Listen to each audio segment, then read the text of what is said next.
La loi 1, livre V, fragment 11, séance 22, 10 février 1981, Jim. La majeure partie des informations de la séance 22 se passe de commentaires. La prière dont parlera en relation avec Carla est la prière de Saint François, que Carla utilise comme son mécanisme personnel d'harmonisation depuis qu'elle s'est mise au channeling, en 1974. Elle affine l'alignement effectué par le groupe de soutien et est toujours récitée mentalement avant chaque séance, qu'il s'agisse de télépathie ou de transe. Les limitations dont parlera dans la seconde réponse font allusion à l'arthrite rhumatoïde de Carla, qui a apparemment été choisie avant l'incarnation pour fournir une focalisation intérieure à son travail de méditation, plutôt que de permettre la facilité de l'expression extérieure qui aurait pu dissiper l'orientation intérieure. Nous voyons ainsi que toutes les maladies ne sont pas supposées céder aux efforts soutenus des artisans de la guérison. Et quand une telle maladie ne répond à aucun effort de guérison, alors on peut se demander quelles opportunités d'apprentissage et de service sont ouvertes par cette maladie. Ra a même mentionné à la dernière phrase que son acceptation de ces maladies et limitations atténuerait la souffrance qu'elle lui inflige. Carla, cela a été distinctement étrange de me promener parmi des arômes d'origine non définie. Il m'a semblé, tout au long de cette période, que je devenais de plus en plus sensible, et de moins en moins vibrante en tant qu'être humain. Je suis certaine que la constante perte de poids a renforcé ce sentiment d'être Alice au pays des merveilles. À ce jour, je continue à avoir un véhicule physique très sensible. Néanmoins, mon corps jadis petit a grandi d'une taille pré-ado 5-8 jusqu'à son actuelle taille de 14-16, un gain de poids double du poids le plus léger que j'ai atteint au cours du contact. Juste pour dire où le normal se situe pour moi, j'ai pesé, d'une année à l'autre, entre 115 et 120, je paraissais très normal à ce poids. Il a été intéressant de ressentir les différents poids que j'ai eus,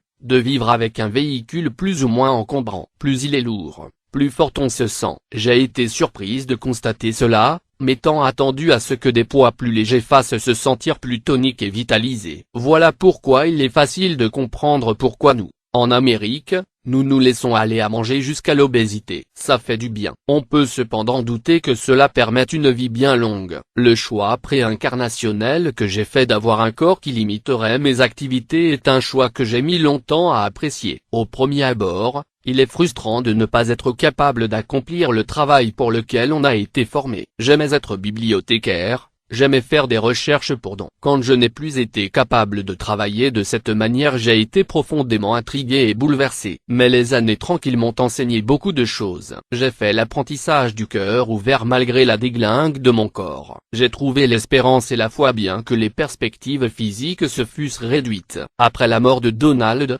j'ai été moi-même près de mourir et, en 1992, quand enfin j'ai pu faire virer ma barque, j'ai senti l'étreinte de la mort se relâcher et disparaître. Mon expérience actuelle est de vivre dans un véhicule physique qui fonctionne à peine. Prenant pas moins de 7 médicaments, je marche sur le fil du rasoir, entre en faire trop et ne pas en faire assez. La chose qui n'a jamais changé tout au long de cette expérience est ma volonté d'aider les missionnés de cette planète. Toutes les différentes aptitudes que j'ai dû abandonner ont leur place dans mon travail avec des gens qui rencontrent des difficultés sur leur voie spirituelle. Et ainsi je me sens enfin pleinement utile. Mais je sais bien que nous sommes tous utiles, non pas par ce que nous faisons ou disons, mais par la qualité de notre être. Séance 22, 10 février 1981. Interlocuteur, l'instrument voudrait vous poser quelques questions. L'instrument voudrait savoir pourquoi elle sent une odeur d'encens plusieurs fois par jour en des endroits divers. Ra. Je suis Ra. Cet instrument a passé sa vie à se consacrer au service. Ceci a amené cet instrument à ce nexus d'espace-temps avec la distorsion consciente et inconsciente vers le service.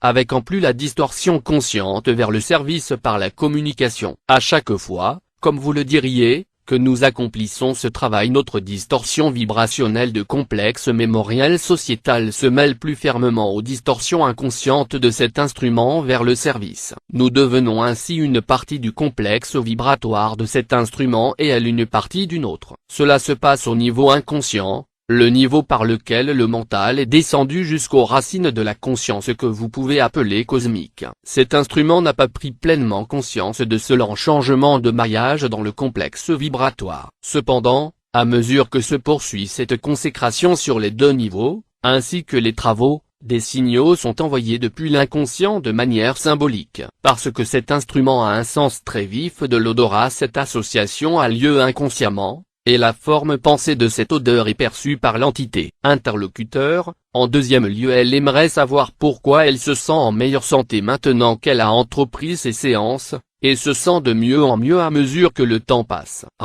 Je suis rat. Ceci est une fonction du libre arbitre de l'entité. Cette entité a, pendant de nombreuses de vos années, prié un certain ensemble de complexes vibratoires sonores avant de s'ouvrir à la communication. Avant que l'état de transe ne soit atteint, cette prière restait dans la portion consciente du complexe mental et, bien qu'utile, elle n'était pas aussi efficiente que la conséquence de cette prière, ainsi que vous appelleriez ce complexe vibrationnel sonore, qui s'en va alors directement vers le niveau inconscient, affectant alors plus sensiblement la communication en provenance du complexe spirituel. Également, cette entité a commencé, étant donné ce travail, à accepter certaines limitations qu'elle a placées sur elle-même afin de préparer le terrain pour les services qu'elle rend maintenant. Ceci est aussi une aide au réalignement des distorsions du complexe physique par rapport à la douleur.